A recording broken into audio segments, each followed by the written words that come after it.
Saturday Night Theatre.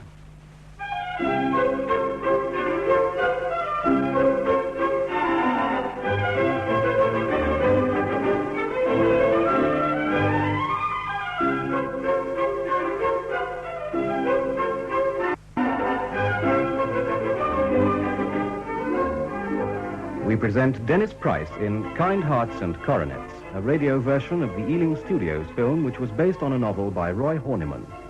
The screenplay by Robert Hamer and John Dighton has been adapted by Gilbert Travers Thomas.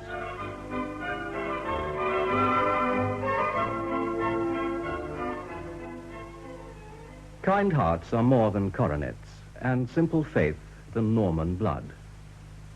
Kind Hearts and Coronets.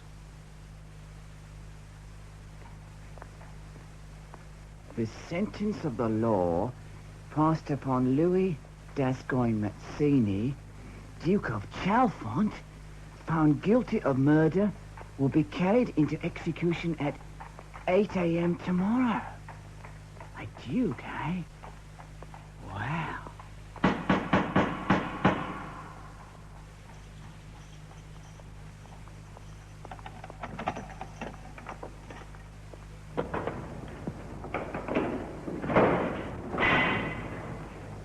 Good evening, Mr. Elliot. Good evening, Warder. Nice drop of rain. Yes. Oh, just sign the book, if you will. Thank you. Been keeping you busy, Mr. Elliot? Oh, just nicely, you know. We'd up to Manchester on Monday, a poisoner. Baby farmer at Darlaway this morning, very ordinary crimes, both of them. Oh, well, this one we've got for you tomorrow is something special. Yes, very much so. Even after all my years in the profession, I'm quite looking forward to him. Well, I must be getting along. Is the governor in? Yes, he's expecting you. Oh, well, good night. Good night, Mr. Elliot. Oh, usual cup of tea at 7? Oh, please, yes. Well, Elliot, this is a very terrible occasion. It is indeed, sir. Even my late lamented master, the great Mr. Berry himself, never had the privilege of hanging a duke. Quite. What a finale to a lifetime in the public service. Finale? Yes, I intend to retire after using the silken rope, never again be content with him. Quite. Do you wish to have a look at the Duke? Well, just a glimpse, an idea of size and weight, you know. How do you think he'll approach it? I should think as the calmest you've ever known. Noblesse oblige, doubtless. Difficult client can make things most distressing. Quite.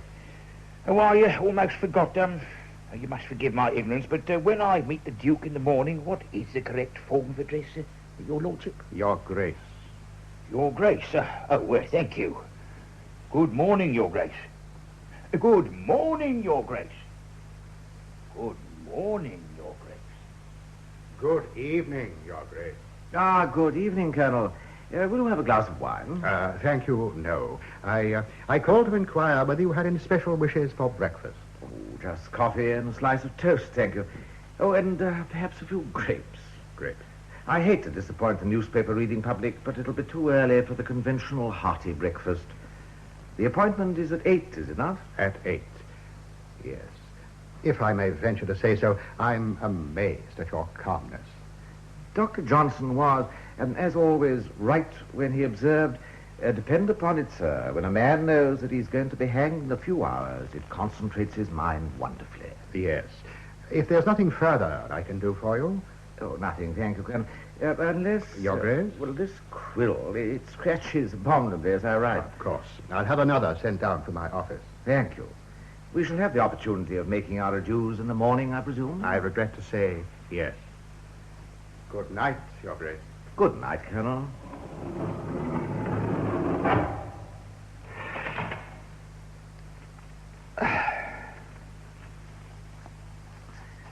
A brief history of the events leading thereto, written on the eve of his execution by Louis D'Ascoyne Mazzini, 10th Duke of Chalfont, who ventures to hope that this confession of his guilt may prove not uninteresting to those who remain to read it. With so little time remaining to complete my story, it's difficult to choose where to begin it. Perhaps I should begin at the beginning. My mother was the daughter of the 7th Duke of Chalfont. As soon as she was of age, She eloped with a handsome Italian singer called Mazzini, who succumbed to a heart attack at the moment of first setting eyes on me. Thus early in his career, Papa was sent to join the heavenly choir.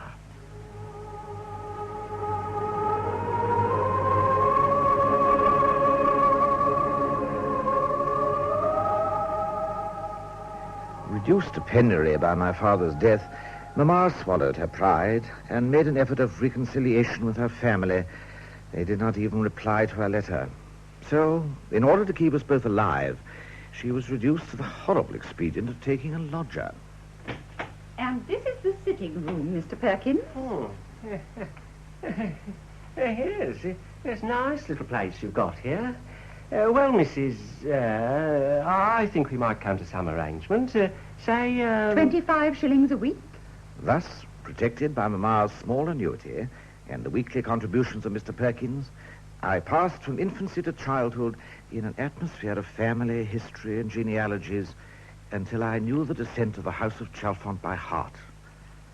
The dukedom had been bestowed by Charles II on Colonel Henry D'Ascoyne for services rendered to His Majesty during his exile.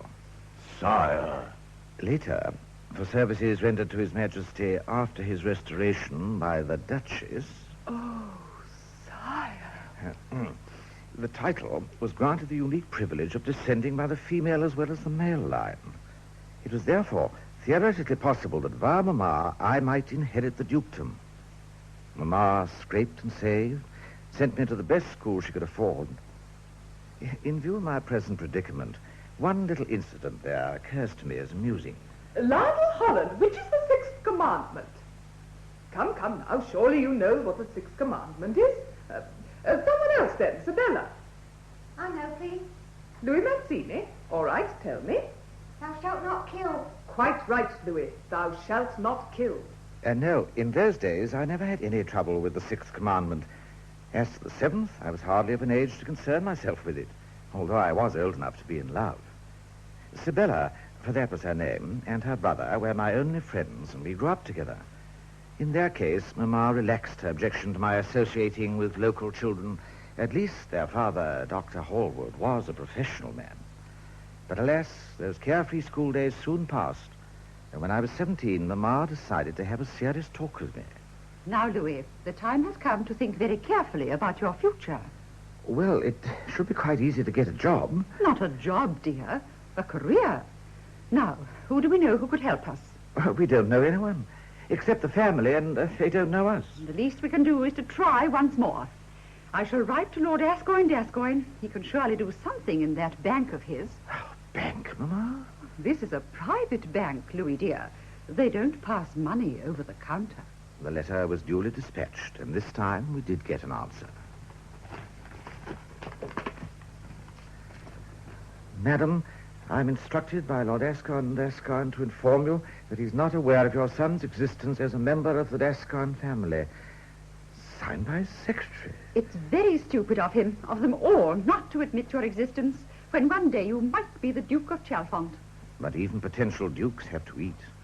Mr. Perkins, our lodger now for nearly 15 years, did his best to be helpful. Well, Louis, I've had another chat with Mr. Parsons, our manager. He says you can start any time you like. Did he say anything about wages? Well, times are hard, so in the circumstances, the firm don't feel they can offer you more than 25 bob a week. Thus, the possible future Duke of Chalfont became what was known as a general draper's assistant. And this humiliation continued for 2 dispiriting years. And then, one day... Louis. Oh, Mr. Perkins, whatever's the matter? Louis, I've some bad news for you. Oh, my job? Your mother. She's had an accident. Ma? What happened? Where? She's been knocked down by a tram at Clapham Junction. Oh, is she... You must hurry, Louis. Hurry.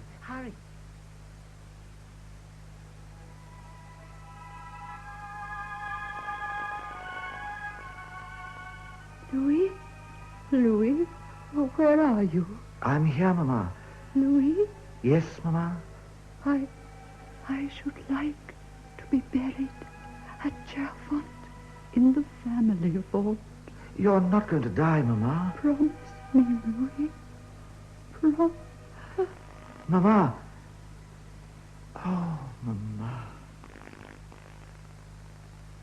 Before leaving the hospital, I wrote to Ethelred, Duke of Chalfont, informing him of Mamma's dying wish. His reply was the curtest possible refusal. 2 days later, Mamma was buried, and standing by her poor little grave in that hideous suburban cemetery, I made an oath that I would revenge the wrongs her family had done her. It was no more than a piece of youthful bravado, but it was one of those acorns from which great oaks are destined to grow. But there were other and more urgent problems, one of which was how to live on 25 shillings a week. Fortunately, this was solved for me by Sibella's father, the kindly Dr. Hallward. Louis, my boy, I've known your mother a long time, and if anything had happened to me or Mrs. Hallward, I know she'd have done the same. Oh, but I can't come and live here permanently. Why not? It's a big house. You can have your own room. Besides, you'll be company for Sibella. Hello, Father. My dear. Hello, Louis. I didn't know you were here. I was having a talk with your father, Sibella. Louis is going to swallow his pride and come and live with us, Sibella. Oh, how nice. Yes. Well, I've got a surgery in 5 minutes. Goodbye, Louis. You can move in whenever you like. Oh, thank you, sir. Well, Sibella? Louis, I'm so glad you accepted. The certainty of seeing you every day was too tempting to be refused. I'll let you into a secret, Louis. It was my idea. It was? Oh. Well, who's that? I've got to go out. Oh, who with? Lionel Holland. Oh, you remember him. He's rather dull, but his father's very rich. See you later, Louis. The next few years brought many such heartaches, but they also brought promotion. I decided that if I was to be a draper, at least I would not be a suburban draper. So I migrated to a larger modern store which had just been opened in the West End at the gigantic salary of £2 a week. There, each lunchtime, I went to the reading room of the public library to see how my inheritance was proceeding. Sometimes the deaths column brought good news. On April the 1st, peacefully at Chalfont Asylum, Cyril Ledbetter D'Ascoyne, no flowers by request. No, indeed. Sometimes the birth column brought bad news. The advent of twin sons to the Duke was a terrible blow. Fortunately, an epidemic of diphtheria restored the status quo almost immediately and even brought me a bonus in the shape of the Duchess, who succumbed at the same time as her children. But the Duchy of Chalfont was not all-absorbing. There were other matters to concern me of a more personal nature. That summer, the Hallwards gave a party. Oh, good evening, Sibella. Hello, Louis. You do look nice. So do you, doesn't he, Lionel? Very. Sibella, may I have the pleasure of this dance? Oh, I'm awfully sorry, Lionel. I'm afraid I promised this one to Louis. Oh? You see, he didn't even know about it. Never mind, Lionel. You can have the supper dance with me if you like. Thank you. I seem to remember you promised the supper dance to me. Did I, Louis? I must have made a mistake.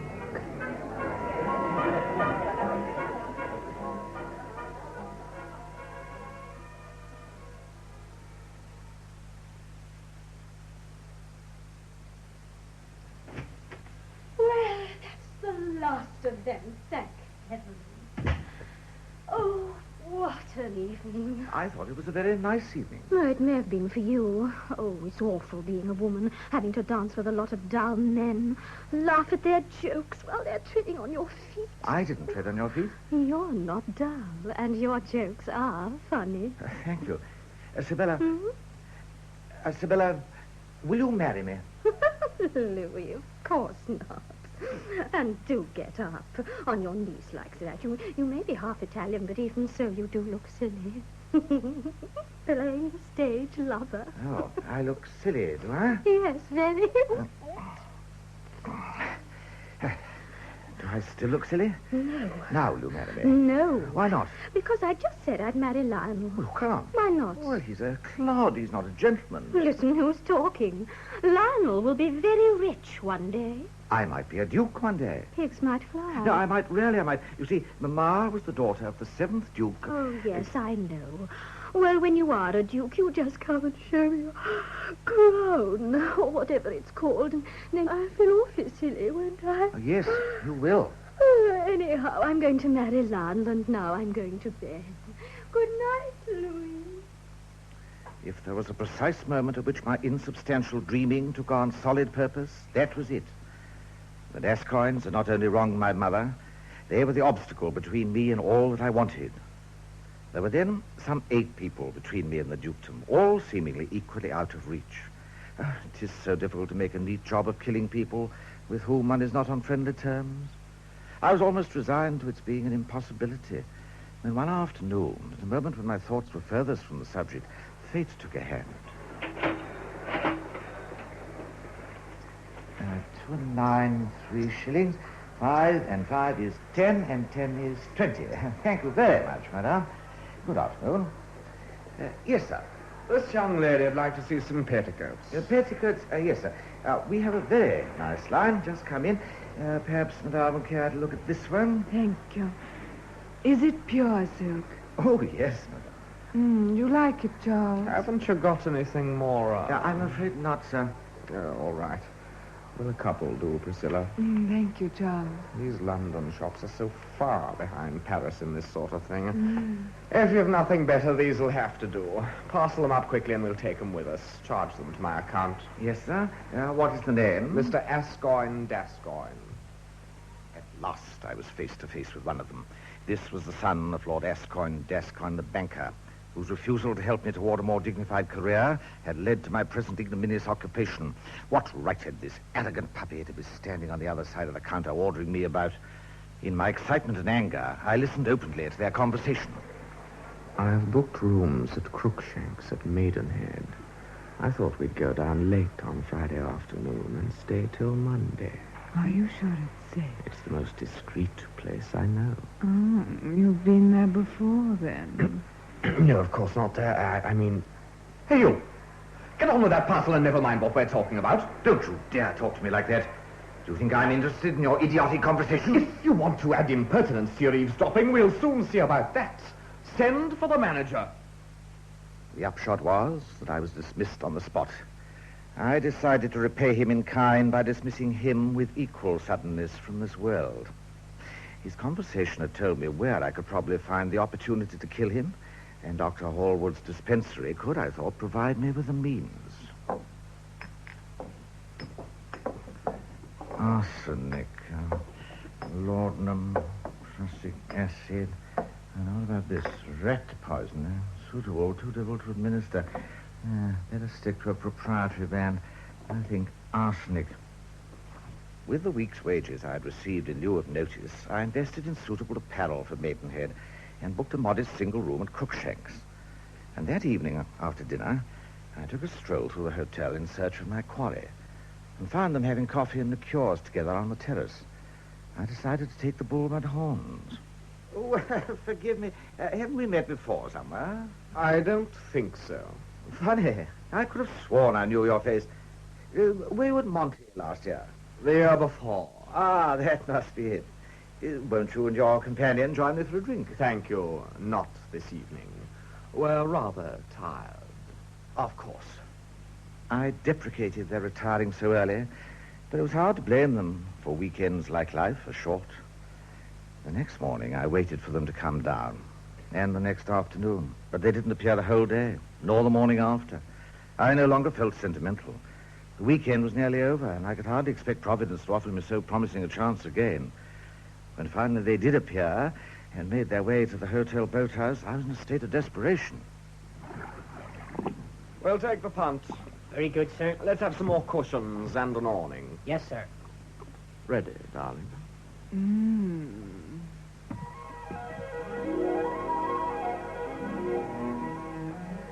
They drifted gently off downstream, and for a while I followed them on foot, hoping for I know not what.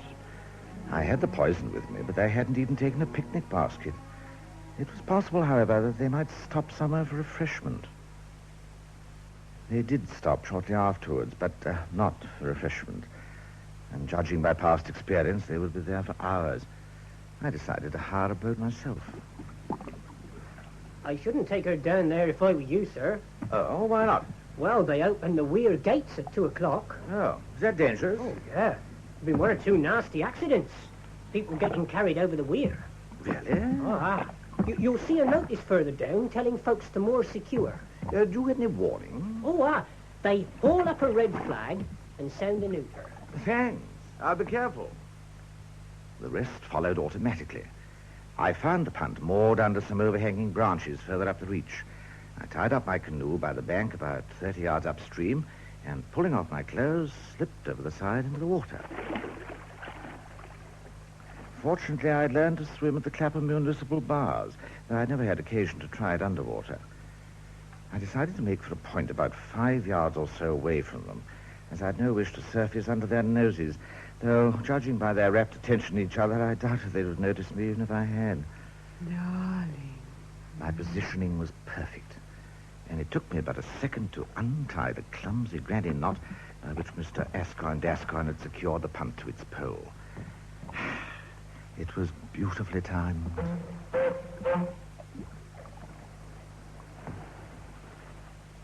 Charles, we're moving. We're in heaven. But Charles, we're moving. We can't We are. My God, you're right. Look, Charles! The whale! Jump for your life! I can't jump! I can't swim! Jump!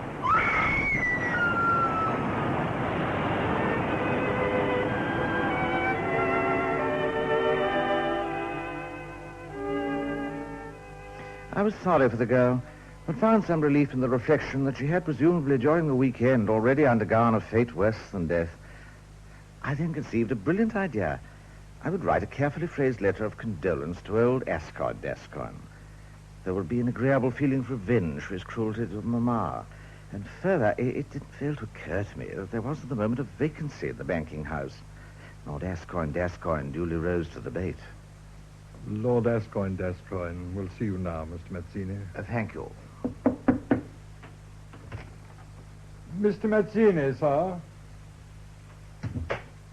Come in, Mr. Mazzini. How do you do? How do you do, sir? Please be seated. Thank you. That photograph, isn't that... It is my late son, yes.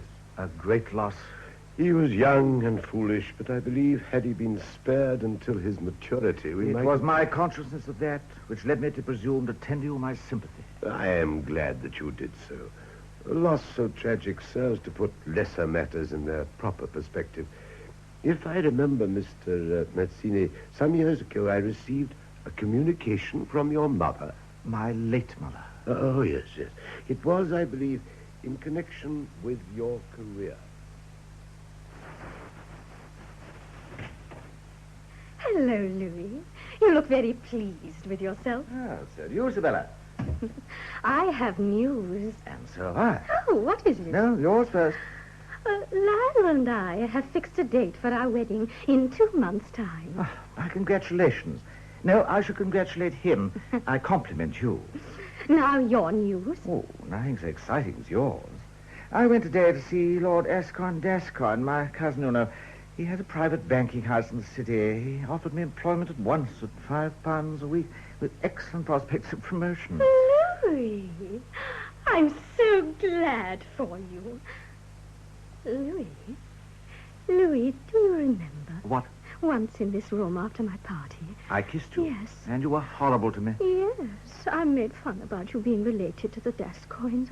I'm sorry, Louis. You take it more seriously now? Oh, yes. Louis, kiss me to show you've forgiven me. No, it would be wrong. You're pledged to Lionel. I behaved like a cad that night. I like you when you behave like a cad. The next candidate for removal seemed to be young Henry D'Ascoyne, 24 years old, recently married, as yet without issue. I had quite an accumulation by now of D'Ascoyne data, culled from newspapers and periodicals, and I looked through it for a possible approach to Henry.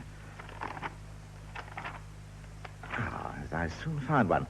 This interesting view of the picturesque village of Wimborne was taken by Mr. Henry D'Ascoyne, an enthusiastic photographer who has contributed many a beautiful study to our pages. And I bought the necessary equipment, a second hand, and bicycled down there the following weekend. It seemed to me that I could find no better subject for my first essay in photography than the village inn, and it was through the viewfinder of my second-hand Portland Rogers that I first saw Henry D'Ascoyne emerging from the saloon bar. He He watched me for a few moments, then came over. Excuse me, isn't that a portrait of Rogers? Yes. Are you a photographer? Dabble in it, you know. Got a Cobra Colton myself. A Cobra Colton? Nice little camera. A focal plane, shutter, rapid, rectilinear, and all that. Look here. Why not come up to my house and I'll show it to you? I'd like you to meet the wife, too. Delightful. My name's D'Ascoyne, by the way. Mine is Mazzini. How do you do?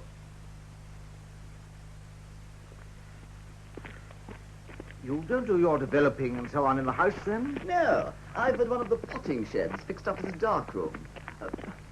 Come in and have a look. I say. Couldn't have suited better if it had been built for it. Had the equipment sent out from town. And I must say the result has been absolutely top-hole. There's everything to hand. Developing dishes here. Toning bath here. A whole plate enlarger. Perfect. Not too bad, is it? I'll show you some quarter plates I've taken of the village, if you like. Oh, talking of the village, by the by, I don't know if you're thinking of sending any of your efforts here to some periodical, but there's just one thing. I'm sure you're a good fellow. I wouldn't like to ask you. Ask what? I'd be most grateful if you'd keep back that last plate you exposed. At the inn? Oh, but it was delightful. Yes, sir. The fact is my wife has views about such places, so I never go in them. You understand? Oh, naturally. I wouldn't dream of embarrassing you. I knew you were a good fellow. Suppose we have a drink on it. Unless you have views yourself, of course. None. Splendid. But what should it be? Sherry? Whiskey? In here? Well, it's a bit difficult to hide things up at the house, you understand? So I've washed out some of these bottles and substituted something more interesting than, say, a developer or fixer. Oh, well, in that case, I think a small developer, if I may. The mental picture of his wife that I formed from Henry's words left me unprepared for the charm of the woman I was to meet. She was as tall and slender as a lily, and as beautiful. I'm no photographer myself, Mr. Mazzini, but I share my husband's pleasure in welcoming a fellow enthusiast. You'll take some sherry? Well, thank you, My husband and I never touch alcohol, but we see no reason on that account to enforce our views on our guests. I have some printing frames out in the sun. If you don't mind, I'll just run out and see to them. Of course, Henry. Here you are, Mr. Mazzini. Thank you. Mm-hmm. Have you been in the neighborhood long? Well, a few hours, Ernest. I was cycling through the village and felt compelled to stop and make a study or two of the inn. It looked so charming. It does look charming. But I'm afraid it's by no means an influence for good on the lives of the people here.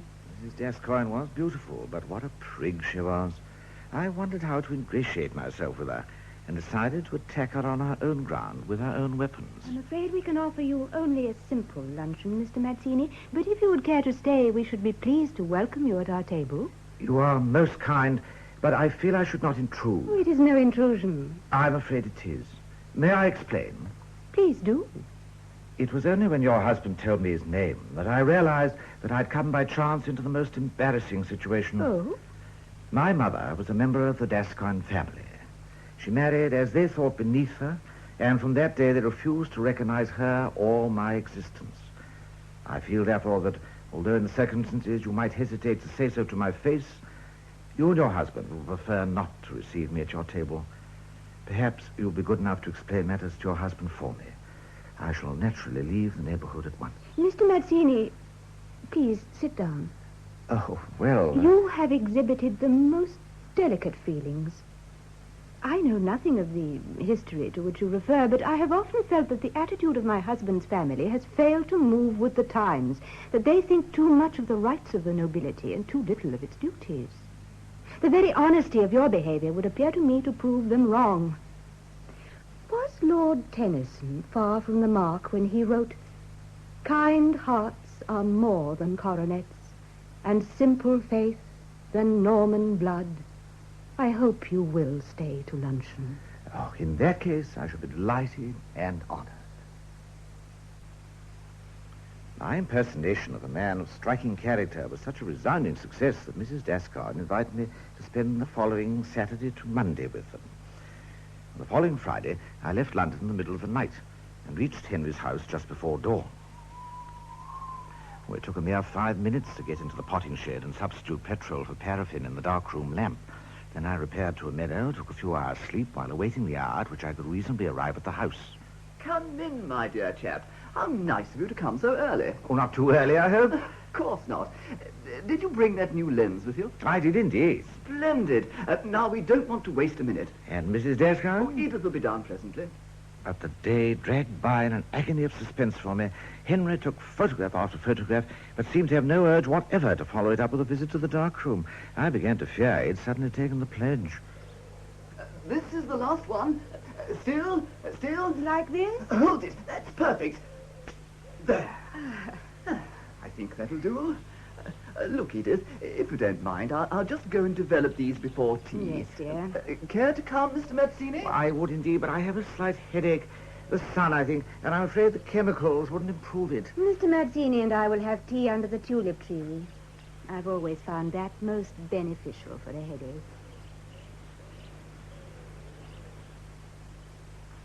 With milk, Mr. Mazzini? Please. Mr. Mazzini? Yes? I hope you'll forgive my speaking to you on a personal matter, but it worries me that Henry should spend so much time on his hobby that he has little left for any more useful activity.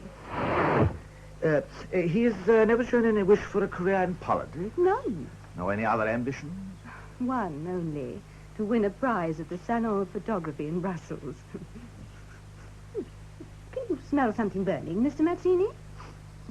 Nothing except the exquisite fragrance of this tree, Mrs. D'Ascoyne. I can, most definitely. Well, I expect they're burning some leaves at the bottom of the garden. Oh, but they can't be at this time of year. Oh, look, the potting shed's on fire. Henry! No, you stay here. I'll go. Henry! Henry! Henry! The funeral service was held in the village church at Chalfont prior to interment in the family vault. Mrs. D'Ascoyne, who had discerned in me a man of delicate sensibility and high purpose, asked me to accompany her on the cross-country journey to Chalfont.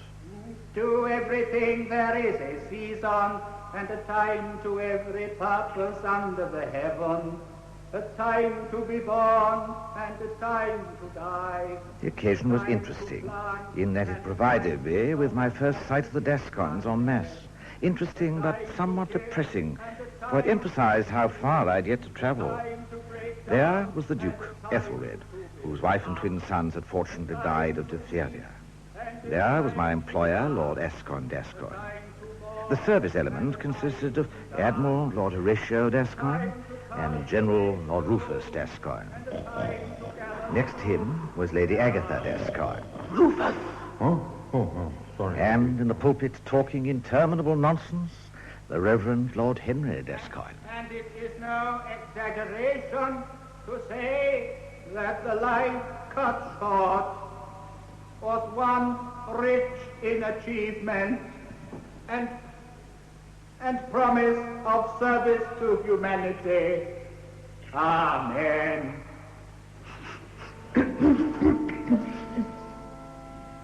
The D'Ascoynes certainly appear to have accorded with the tradition of the landed gentry and sent the fool of the family into the church.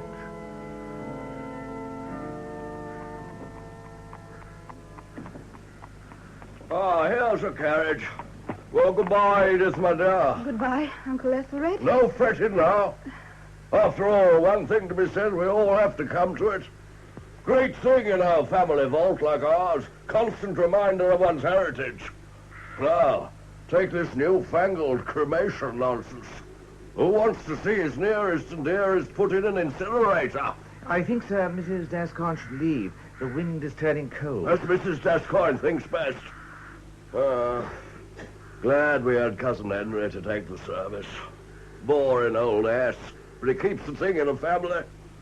People getting strange ideas these days. Had a fellow write to me not so long ago, wanted to bury his mother here. From Tooting or somewhere. Start letting strangers in, the place will be full up. No room for us, eh? I privately promised him that I should make it my business to see there was room for him. Uncle Ethelred is not the most tactful of men. I could gladly have struck him. Thank you for intervening when you did. Oh, the house will be so empty when I get back. And yet he will be in it everywhere. I find the thought of life there hard to face. Must you stay there? A new Oh, I environment. must. For one reason, if no other. They would say I was running away, that there was truth in all these rumors. Rumors? In the village, there's been gossip. Gossip? They say Henry drank in secret.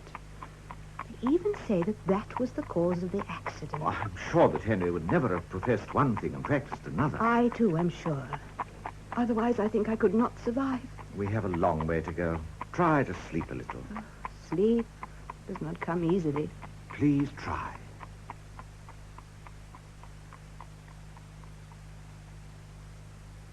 I was conscious that a new obsession was about to join the one that I should wear the coronet of the Duke of Chalfont. It was that Edith D'Ascoyne should wear that of the Duchess beside me. And I resolved to embark upon her courtship as soon as a decent period of mourning should have elapsed. Sibella? Yes, Sibella was pretty enough in her suburban way. And indeed, there was no reason why we shouldn't continue to meet on friendly terms. But her face would have looked rather out of place under a coronet. A day or so later, my plans were materially advanced as the result of an unforeseen but highly agreeable conversation with my employer, Lord D'Ascoyne. Here's the list of bills due for redemption this week, Lord D'Ascoyne. I've marked in red those asking for renewal. Thank you. Aitchison, yes. Pole and Carter, I suppose so. Knowles Limited? Oh, no. Redbank and Holland. You have a friend there, have you not? An acquaintance. I know Lionel Holland. Would you say that he's sound? Well, I wouldn't say that he was not sound. Oh, thank you. Mazzini? Yes, sir? I've watched your progress here with great care and have been gratified to note that it has fully justified my judgment in inviting you into the firm.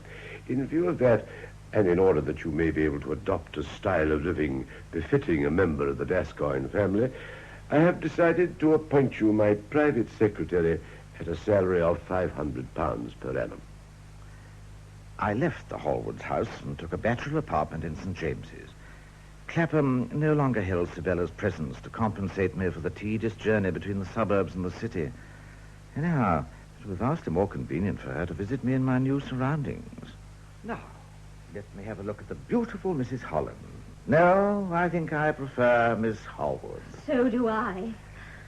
Oh, Louis, it's very wrong of me to visit you here. Why? A married woman calling on a bachelor, a dangerous bachelor in his apartment. Aye, dangerous. These things only become wrong when people know about them. This is a very discreet apartment. That's why I chose it. So that young women could call on you in safety? So that one young woman could? How did you know she'd want to? I hoped. How do you enjoy your honeymoon? Not at all. Not at all? Oh, not at all. And how was Italy? Oh, impossible. Every time I wanted to go shopping, Lionel dragged me off to a church or picture gallery. Louis, I think I've married the most boring man in London. In England? In Europe. Oh, the Italian men are so handsome. But I never could get away from Lionel for a moment.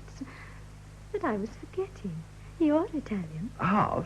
Louis, I can speak frankly to you, can't I? Well, if not to me, to whom? I shall go mad. Already when he touches me, I want to scream. When you touch me, Louis, I want to purr. Oh, what am I doing? You know very well.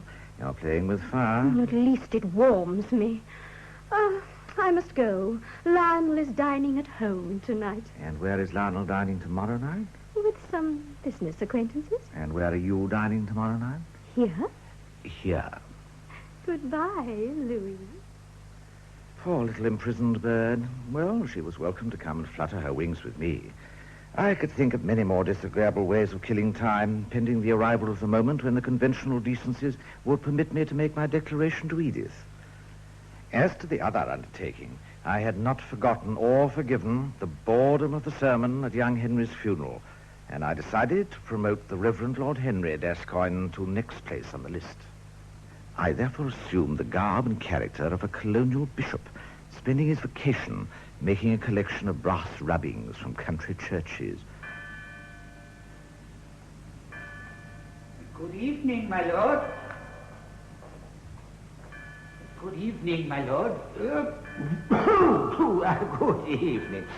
I was just taking a rubbing of this most interesting brass. An ancestors of my dear late wife. Allow me to introduce myself. Henry D'Ascoyne, rector of this parish. Septimus Wilkinson, Bishop of Matabeleland. How do you do? I'm spending my vacation taking a cycling tour around your beautiful country churches. Ah, have you noticed our clear story? Exquisite. The corbels are very fine. You will note that our chantry displays the crocketed and finialed ogies, which marks it as very early perpendicular. The bosses to the pendant are typical, and I always say that my west window has all the exuberance of Chaucer, without, happily, any of the concomitant crudities of his period. Quite. Now we approach the fall. At last he did as I'd hoped and invited me to dinner. That will do, thank you, James. You can leave the full decanter on the sideboard with the cigars. The Reverend Lord Henry was not, I'm glad to say, one of those newfangled parsons who carry the principles of their vocation uncomfortably into private life. However, he exhibited a polite interest in the progress of the Christian faith in Matabeleland, which I was at some difficulty to satisfy. Oh, interesting. Most interesting.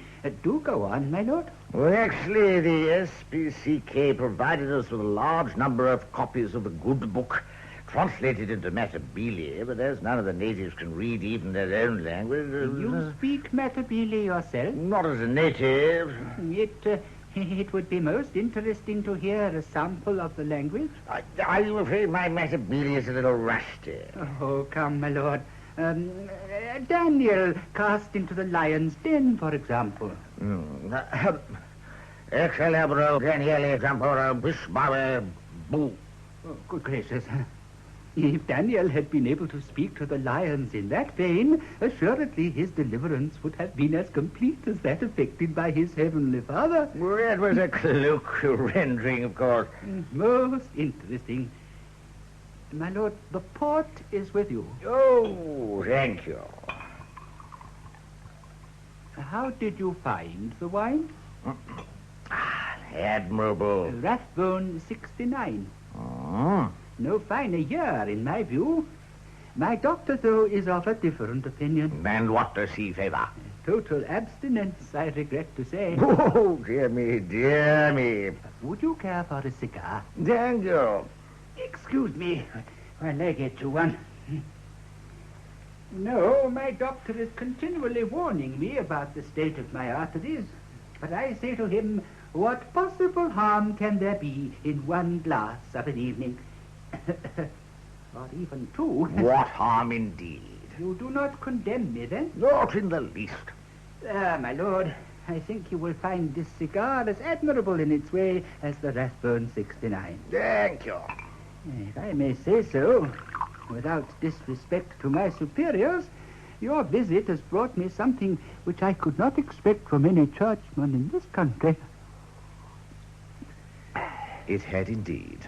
For the arsenic which I had purloined for young Henry and had not used was now dissolved in old Henry's fourth glass of Rathbone 69.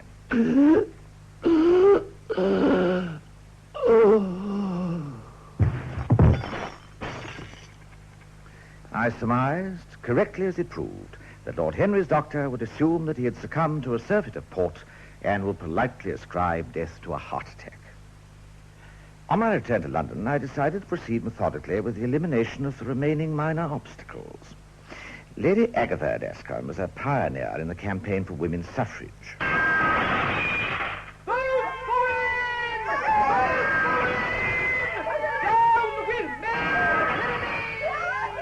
The trouble was, Lady Agatha's public appearances were invariably made under the watchful eyes of the Metropolitan Police. And when she was not making public appearances, she was in prison and still more inaccessible. In fact, before I could learn of a favorable opportunity, I had to join the movement myself. Secret plans had been made for Lady Agatha to celebrate her latest release from Holloway by sending in a balloon and dropping a shower of leaflets over Whitehall in the West End. On hearing of this, I had a brainwave.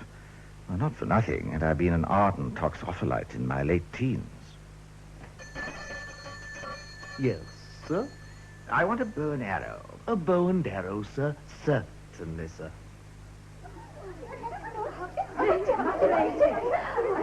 Last minute, John, right about to the time. That's right. Steady on the rope now. No, dear, that's the balance. Steady, Miss Harbottle. Pull up the rope now. Keep the basket level. Police, look out! With your legs! Hobson, come to the anchor. Anchor, the way!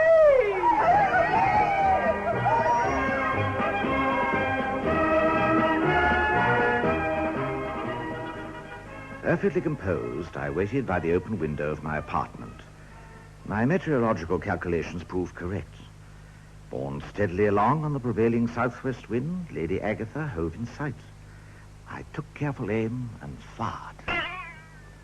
I shot an arrow in the air. She fell to earth in Berkeley Square.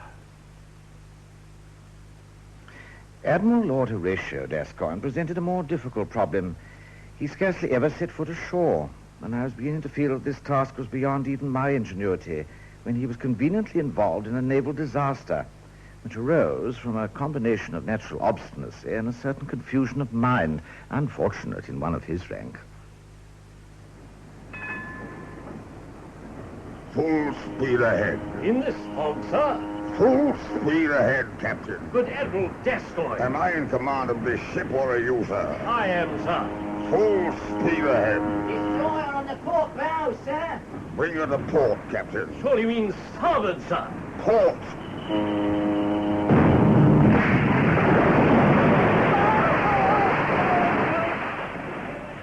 Both ships sank almost immediately, though fortunately all hands were saved, save one. Admiral Lord Horatio, obstinate to the last, insisted on going down with his ship.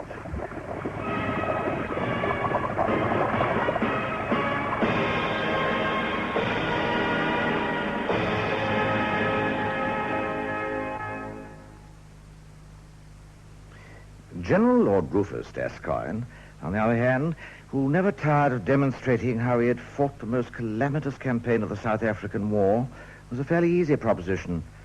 It seemed appropriate that he who had lived amidst the cannon's roar should die explosively. I therefore concealed in a pot of caviar a simple but powerful homemade bomb, and through the post I sent caviar to the general. Active service? Bah! You young jumping apes don't know the meaning of the word. Lolling about in clubs all day long. Oh, when I was a subaltern... Excuse me, my lord. This package has just arrived for you. Eh? What? Oh. Oh, fiddling wrappings. What? No. Oh, caviar. Oh, I wonder who sent that. Good stuff. Used to get a lot of it in the Crimea. One thing the Ruskies do really well. No, what was I saying? When you were a subaltern, sir. Oh, by gad, yes. Oh, we weren't wet nurse then, I can tell you. Stood me in good stead in the last war. I remember at Spion Cop. The enemy concealed behind a small copse. Here. 24 foot dug in here. Suddenly they charged. Downhill. But I held our guns fire until I could see the whites of their eyes. I assumed this pot of caviar is the battery. And then I gave the order. Fire!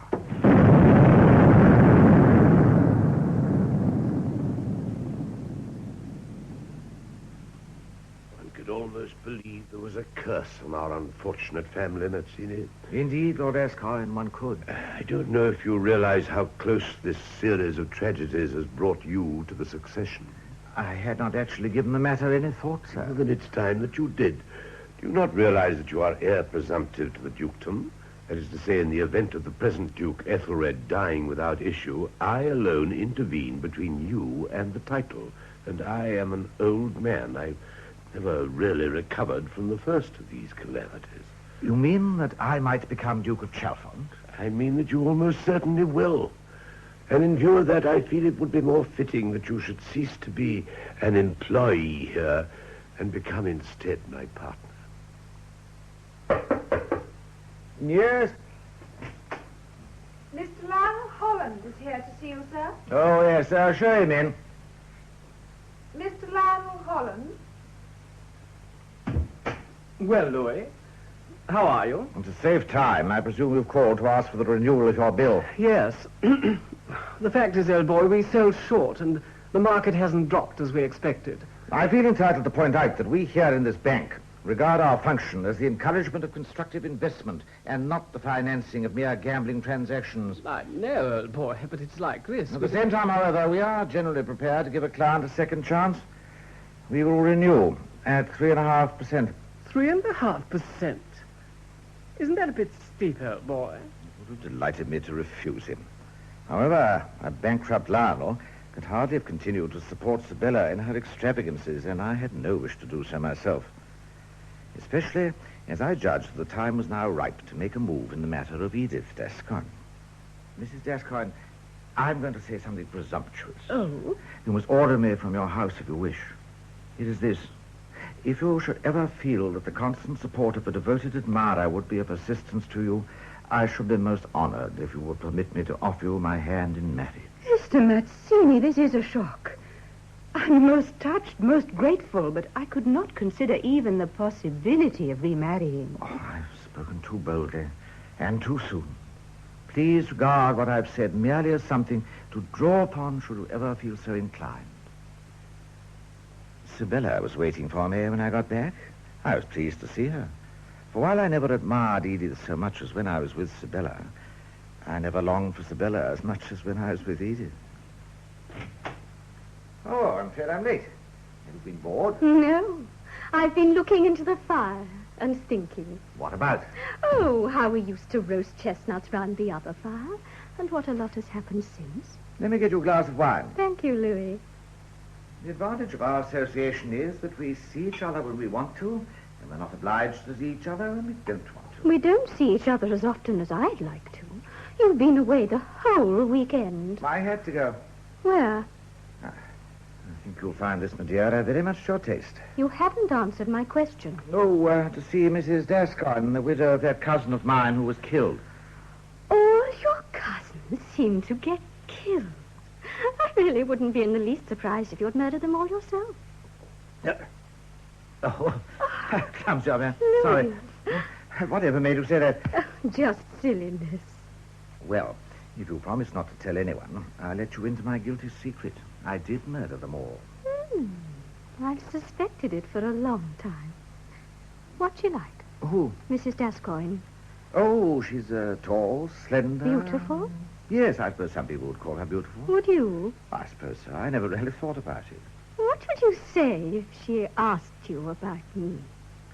I'd say you were the perfect combination of imperfection. Oh. I'd say that your nose was just a little too short, your mouth just a little too wide. But yours was a face that a man could see in his dreams for the whole of his life. I'd say that you were vain, selfish, cruel, deceitful. I'd say that you were adorable.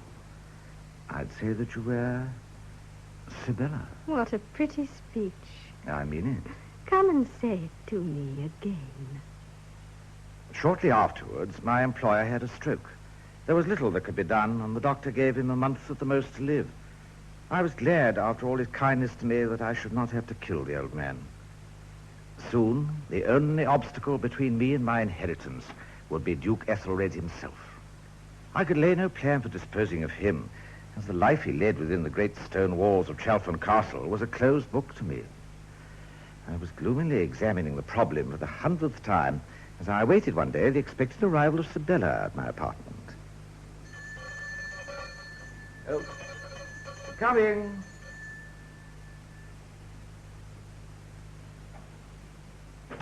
Good afternoon, Mr. Mazzini. Mrs. D'Ascoyne.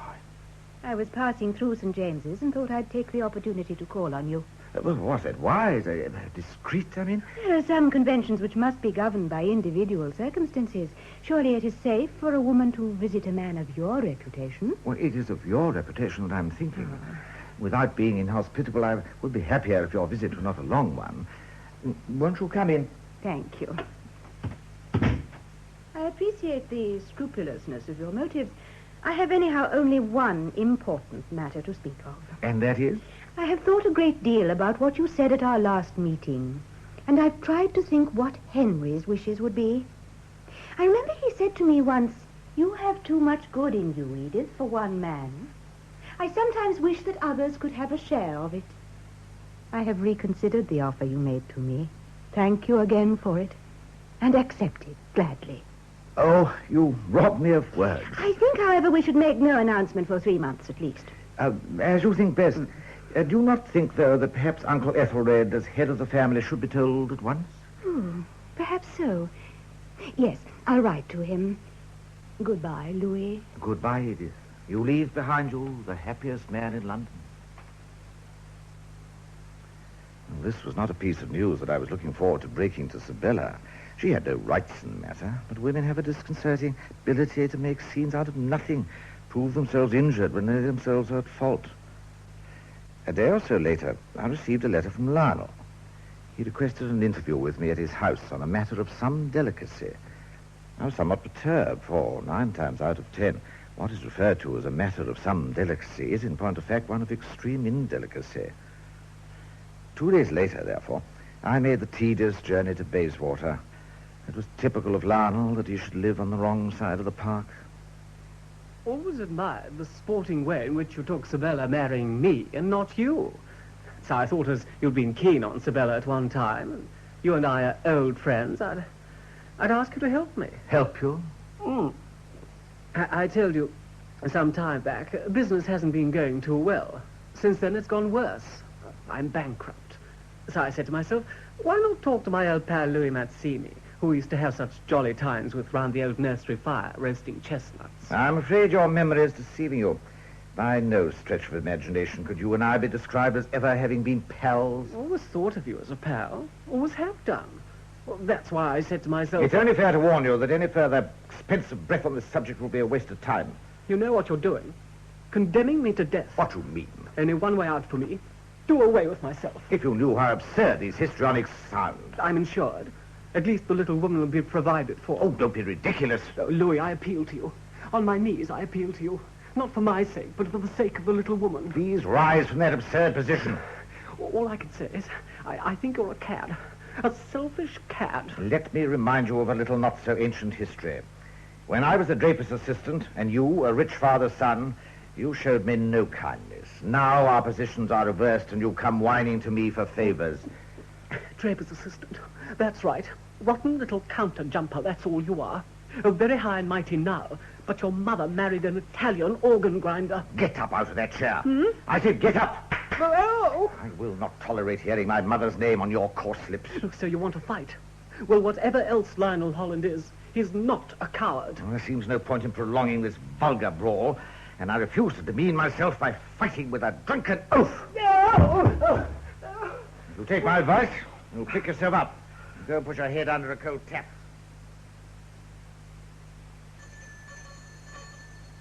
Who is it?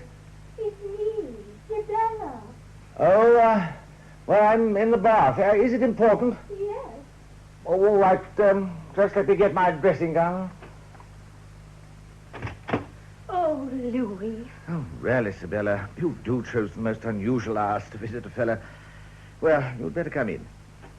I'm sorry to worry you, but I have a piece of important news. Bad news. I thought you ought to know at once. Lionel has found out about us, about me coming here. Really? Yes. Oh. I had the most dreadful scene with him last night. Well, I suppose even Lionel isn't stupid enough to be deceived forever. Well, you won't take it so calmly when you hear. He's going to start divorce proceedings. How very unsophisticated of him. There's only one possible way out that I can see. And that is? Lionel is still in love with me. My happiness is all he cares about. He might do the gentlemanly thing and let me divorce him.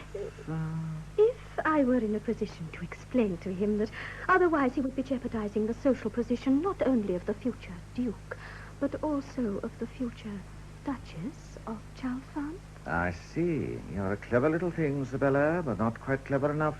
What do you mean? I mean that not only do I know that you're blackmailing me, an ugly word, but the only appropriate one, but I also know that you're bluffing me. It so happens that I was with Lionel less than an hour ago, and it was transparently clear from his demeanor and conversation that he hadn't the faintest suspicion that you and I had any relationship other than that of, well, as he would probably put it, old pals. So while thanking you for the honor that you've done me, I must decline your offer Because I've other arrangements which make it impossible for me to accept it. Namely? I'm shortly going to announce my engagement to Mrs. D'Ascoyne. May I say that I think you've behaved despicably. Has it ever occurred to you, Isabella, that we serve each other right, you and I? Would it be asking too much of your manners to escort me to the door? I'd suspected that to confide the secret of my engagement to Mrs. D'Ascoyne to the Duke might be an adroit maneuver, and I was proved correct, for I produced an invitation for Edith and me to spend a few days at the castle. It was pleasant to stand on the battlements and know that the acres which stretched as far as the eye could see would soon be mine. I walked to the parapet and looked down. There was a sheer drop of some 150 feet into the moat below, and the thought crossed my mind that if I could inveigle his grace to the edge and shove in the small of the back, it might present me with the fait accompli I desired. Don't believe in going too near the edge myself. Haven't much of a head for heights. Oh. Isn't that the lodge in the distance over there? Yeah, that's the advantage of this tower. See who's calling on you, and be out to the undesirables. Oh, look, there's a carriage coming up the drive now. Yeah, that'll be Lady Redpole and her daughter. Oh, I didn't know you were having a house party. Oh, just an informal one. Know the Redpoles? No, I haven't had the pleasure. Let's go down and meet them. Lady Redpole, this is a cousin of mine, Mr. Louis Mazzini. How do you do, Lady Redpole? Oh, how do you do, Mr. Mazzini? Isn't that an Italian name? My father lived for many years in Italy. Such a charming country. I suppose you're not related to Mr. Garibaldi, the great patriot, in any way? In no way, Lady Redpole. My father was a singer. Really? I thought all Italians were related to each other. I know they're all singers. Do you sing, Mr. Mazzini? I regret to say that I do not. Thank God for that. I beg your pardon? This is my daughter, Maud. How do you do? Can't stand all this singing nonsense. Went to the opera last time I was in London. Had to. Couldn't understand a word. Perhaps they were singing in Italian. Whatever it was, never heard such a hullabaloo in my life.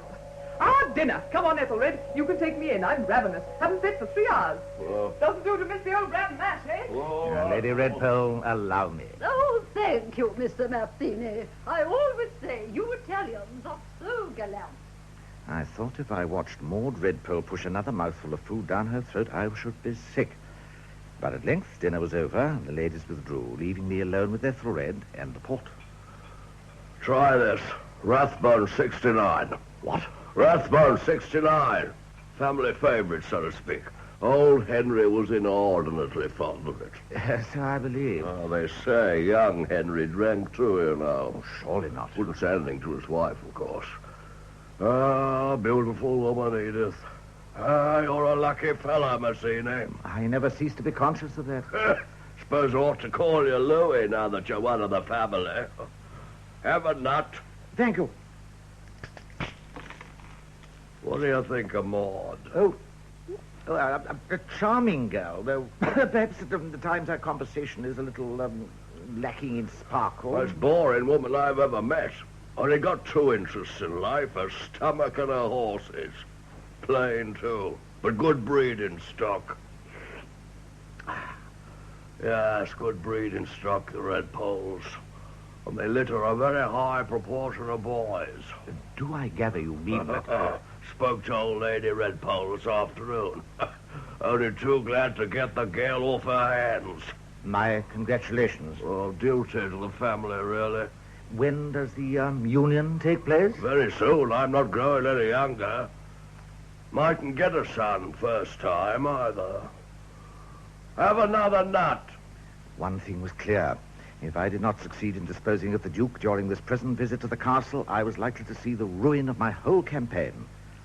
Next morning, I went out shooting with him. Or rather, to watch Ethelred shooting, for my principles will not allow me to take a direct part in blood sports.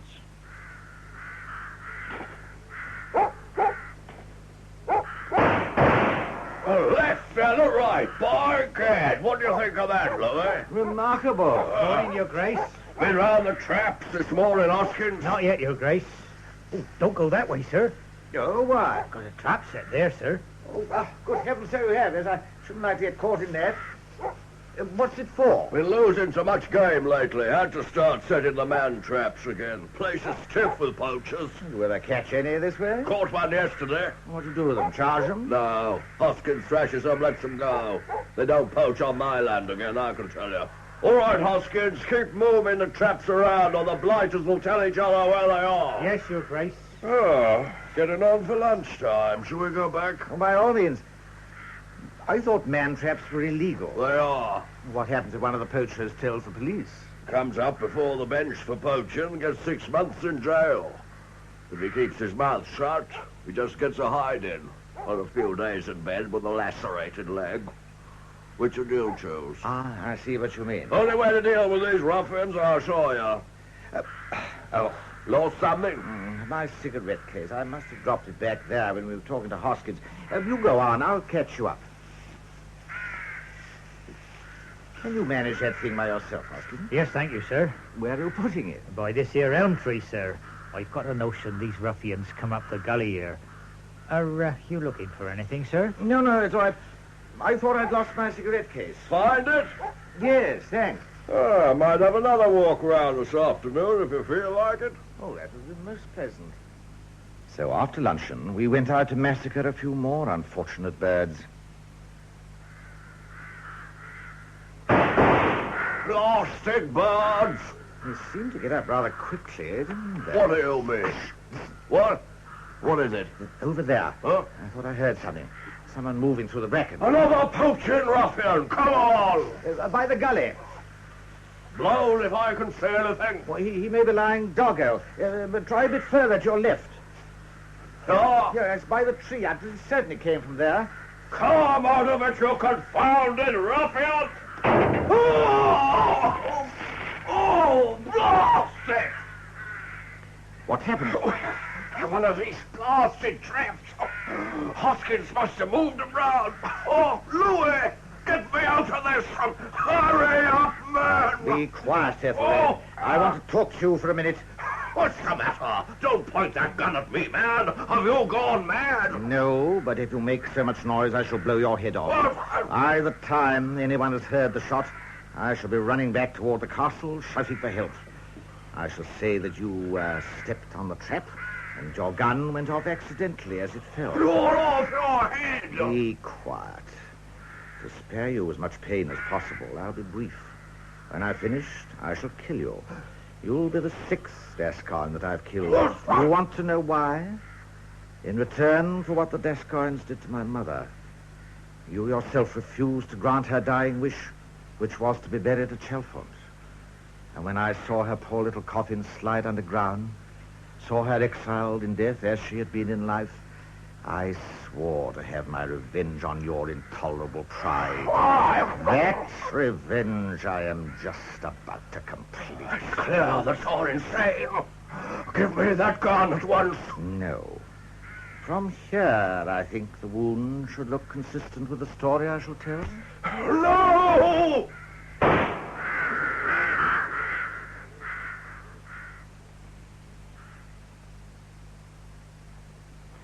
And so Ethelred, 8th Duke of Chalfont, duly came to his place in the family vault. There were few D'Ascoynes left to mourn him. My employer, the banker, who was the 9th Duke of Chalfont for the shortest possible period, having expired of shock on hearing that he had succeeded to the title. And so I became the 10th Duke of Chalfont. And one evening, a few weeks later, an affecting little feudal ceremony took place to welcome me into residence at the castle.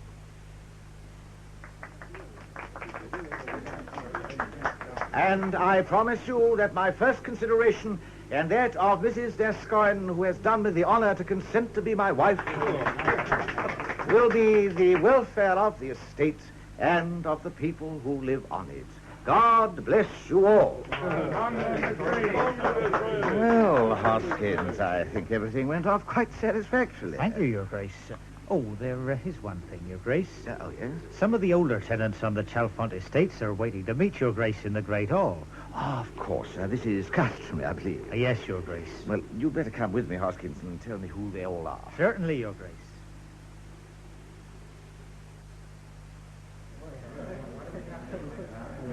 The Sprocket Farm lot, Your Grace. Oh, thank you, Hoskins. Good evening. Oh, Pennyman, Your Grace, from Sprocket's Farm. Mrs. Pennyman. How do you do?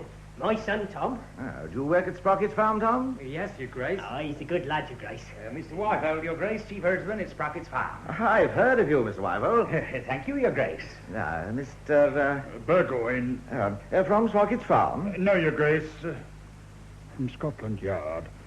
Scotland Yard? A matter of some delicacy.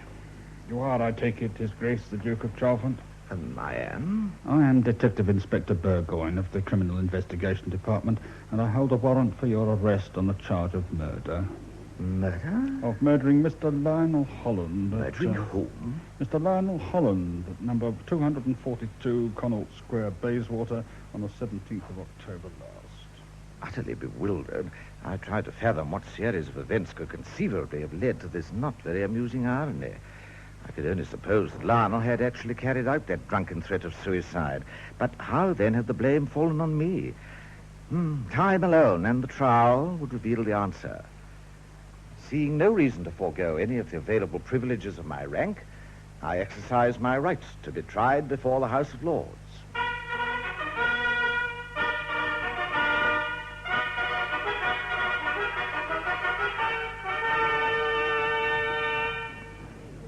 Louis D'Ascoyne Mazzini, Duke of Chalfont, you, as a peer of England, are indicted for murder. How say you, Your Grace? Are you guilty of the felony with which you are charged, or not guilty? Not guilty. How will you be tried? By God and my peers. God send Your Grace a good deliverance. That the evidence I shall give before this court shall be the truth. The whole truth, and nothing but the truth, so help me God. Mrs. Holland, will you tell their lordships in your own words the substance of the conversation you had with your husband the evening before his death? He told me that Louis, the prisoner, was coming to see him the next day on a rather delicate matter. Did he indicate what the matter was? He had discovered that the prisoner and I had been on terms of intimacy? Yes. And what was his attitude? He felt that the correct thing to do was to tell him to his face that he intended to start proceedings for divorce. From your knowledge of the prisoner, how would you expect him to receive that news? I should expect him to be very angry. Now he was heir to a dukedom. He had no more use for me. I see. He was trying to discard you. Yes. Mrs. Holland, I apologize for submitting you to this ordeal, but will you tell their lordships how you found your husband's body? I came back about 4:30. I went into my husband's study. He was lying on the floor with a dagger stuck in his chest. One last question, Mrs. Holland.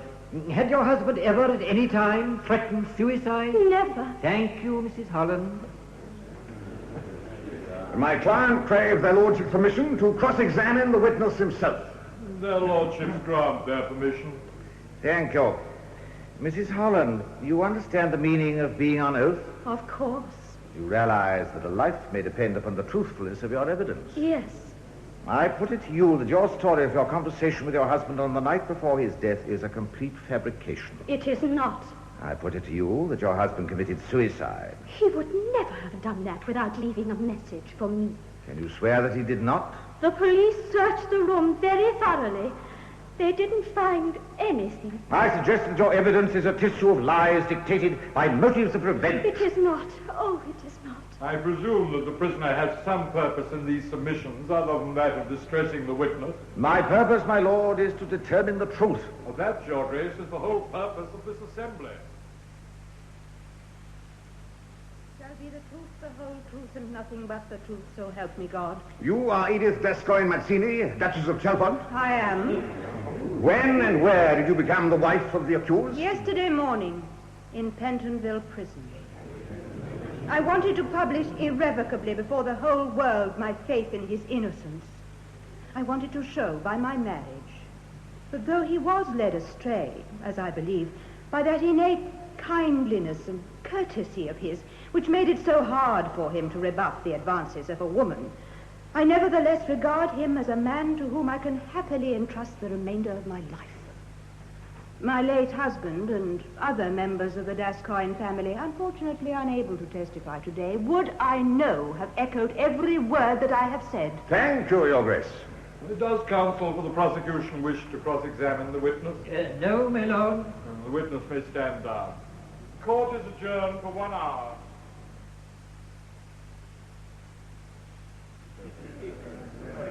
Now, Your Grace, the deceased was a client of the banking house of which you are chairman and managing director. He was? In the normal course of business transactions, he would have come to see you at your office. Yes? Instead of which, he asked you to go to his house. Yes. He invited you to his house to discuss business. And you asked their lordships to believe that? Yes. In the course of this business discussion, he burst into tears, fell on his knees, and threatened suicide. Yes. Is that usual in business discussions? Not usual, no. But it happened on this occasion. Yes. And you asked their lordships to believe that? Yes. Then this business discussion became so heated that blows were exchanged and he made a murderous attack upon you. Yes. Is that usual in business discussions? No. But it happened on this occasion? Yes. And you asked their lordships to believe that? Yes. Very well. You've heard of cases of a jealous husband and his wife's lover coming to blows? Yes. Frequently? It is one of the cliches of the cheaper kind of fiction. I put it to you that in this case it happened not in fiction, but in fact. I put it to you that it did not. I put it to you further that being unaware at that time of your future wife's forgiving nature, you assumed that if you were cited in a divorce suit, it would ruin your chances of making this advantageous match with a wealthy and beautiful woman. No, not at all. Still, you were proposing to discard Mrs. Holland? No. I mean, no. Even though you were about to be married to the other lady. Thank you, Your Grace. That is all.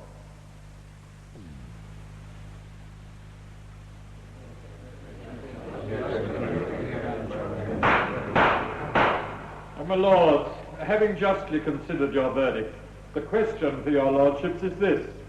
Is the prisoner guilty of the felony whereof he stands indicted, or not guilty? Guilty upon mine honor. Guilty upon mine honor. Guilty upon mine honor. Guilty upon mine honor. Thus was I, Louis D'Ascoyne Mazzini, 10th Duke of Chalfont, unjustly condemned for a murder I did not commit.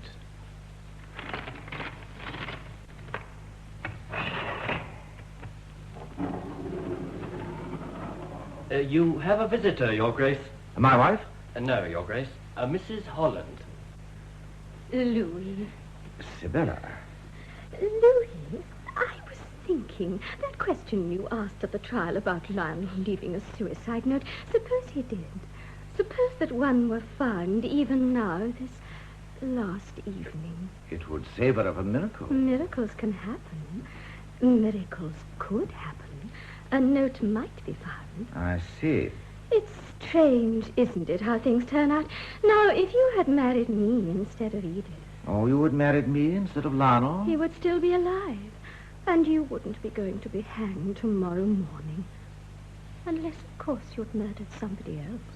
All of which is rather beside the point, isn't it? Is it? Do you remember in the old days how we used to play eeny, meeny, miny, mo? I catch a nigger by his toe. If he hollers, let him go. Out goes he. Quite a lot of little niggers have gone out, haven't they, one way and another? And every one of them are D'Ascoyne. We do seem to be a very short-lived family, I must admit. Of course, Edith is only a D'Ascoyne by marriage, so I suppose her prospects of a long life are better.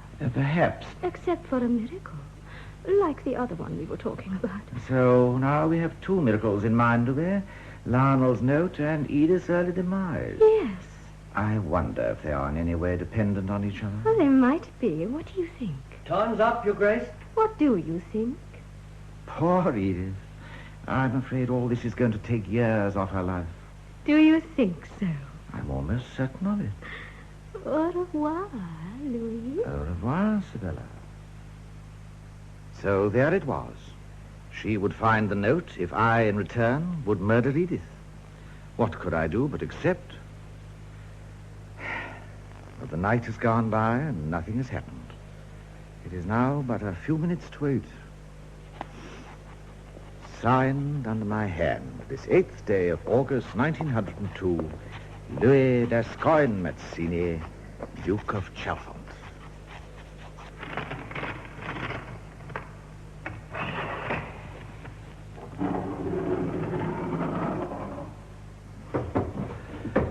Already? I'm afraid so. If you have any last instructions... I think, Colonel, it only remains to thank you for your many kindnesses. Oh, Your Grace. Oh, won't you introduce our friend? Mr. Elliot, His Grace, the Duke of Chalfont. Good morning, Your Grace. This won't take a moment, but first, if Your Grace will pardon the liberty, I should like to read some verses composed by myself for use on these melancholy occasions. Your Grace permits? With pleasure. As you see by this pile of manuscripts here, I too have not been idle. A fellow artist, Your Grace. My friend reflect... pardon me. Your Grace, reflect while yet of mortal breath some span, however short, is left to thee, how brief the total span twixt birth and death, how long thy coming tenure of eternity. Oh, thank you. Your Grace, prepare. Colonel! What does this mean? This letter has just come from Whitehall, sir. The messenger said it was to be delivered to you immediately. Excuse me. Thank God. Your Grace, this letter is from the Home Office. Apparently a note has been found, undoubtedly in Mr. Holland's handwriting, expressing his intention to commit suicide. It is a miracle. Yes, it is like a miracle. Pending receipt of further instructions, I'll try to make you reasonably comfortable in my quarters. I imagine you won't be sorry to leave here. It is a trifle austere. Goodbye, Mr. Elliot. I'm sorry our acquaintance was so short-lived. Good morning, Your Grace. Good morning. I'm gratified to think that the Home Office lost no time in ordering your immediate release. Well, the only thing is, Colonel, I hope this unexpected turn of events didn't prove too unsettling for you. On the contrary, Your Grace, I can assure you that I have never been more happy to be relieved of an official duty. Oh, poor Elliot. If he hadn't insisted on reading that abominable poem, he would have had me neatly dangling at the end of his rope before the news arrived. Undoubtedly, yes. He was so looking forward to it. Well, here we are. I understand, Your Grace, from the men on duty outside, that a large crowd awaits your leaving. Having robbed them of the pleasure of my death, the least I can do is to let them see me alive. Including not only Her Grace the Duchess, but also Mrs. Holland. Oh, I see. Well, goodbye, Colonel. Goodbye, Your Grace. All right, Warder. Open the gate.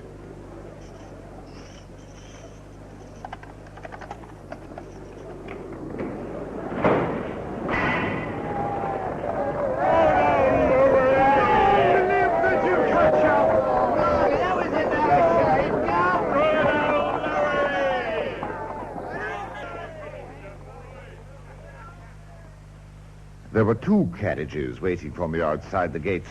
In one sat Edith, erect, beautiful, aristocratic. In the other, Sibylla, purring with satisfaction, and how did the song go? How happy could I be without her, where t'other dear charmer away. Well, I could decide later which of these two little niggers would finally have to go. Dear Edith, or captivating Sibylla. Excuse me, Your Grace. Yes? I represent the magazine Chit Chat, by whom I'm commissioned to approach you for the publication rights of your memoirs. My memoir? Oh, my memoir. A brief history of the events leading thereto, written on the eve of his execution by Louis D'Ascoyne Mazzini, 10th Duke of Chalfont, who ventures to hope that this confession of his guilt might prove not uninteresting to those who remain to read it. Well, my memoirs. Yes, Your Grace. Your memoirs. Oh, my God. My memoirs. Kind Hearts and Coronets was adapted for radio by Gilbert Travers Thomas from the screenplay by Robert Hamer and John Dighton.